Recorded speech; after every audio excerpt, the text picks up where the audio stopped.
તો કેમ છો મિત્રો, હું છું તમારો એન્કર ઋષિ સોનપર. અને મિત્રો આજે આ વખતે હું કચ્છ નહીં, આ વખતે હું આવ્યો છું ગીર, કારણ કે અમારી જે કોલેજના ફ્રેન્ડ, કચ્છ યુનિવર્સિટીના એમબીના ફ્રેન્ડ, અમે પ્લાન કરી રહ્યા હતા કે એકવાર પાછું રિયુનિયન કરવું છે.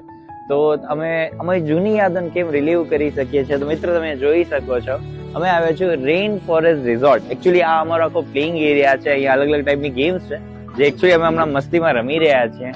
ને જો મિત્રો, તમને એક મસ્ત મજાનો જો ફૂડ જોઈતું હોય, જેમાં તમને પંજાબી જોઈતું હોય કે તમને ગુજરાતી જોઈતું હોય કે તમને ઓપન ટેરેસમાં પાર્ટી કરવી હોય કે તમને ડીજે પાર્ટી જોઈતી હોય, this place is actually boon for everything. Literally તમને સ્વિમિંગ પુલ મળી જશે, તમારા નાના નાના અગર ફેમિલી મેમ્બર્સ આવ્યા છે એમના માટે ઝૂલા મળી જશે. તમને અહીંયા હર એક વસ્તુ 4 સ્ટાર 5 સ્ટાર જેવો રૂમ તો છે જ. તો મિત્રો, જો નેક્સ્ટ ટાઈમ તમે ગીર સફારીનો પ્લાન કરી રહ્યા છો, જો તમને લાયન્સ જોવા છે, લેપર્ડ્સ જોવા છે અને રાતના એક સૂધિંગ મુમેન્ટ એન્જોય કરવી છે, તો you must visit rain forest resort at Gir. તો નેક્સ્ટ ટાઈમ મિત્રો ગીર આવો તો આ રિઝોર્ટને તમારા બકેટ લિસ્ટ પર નાખી દેજો. Thank you.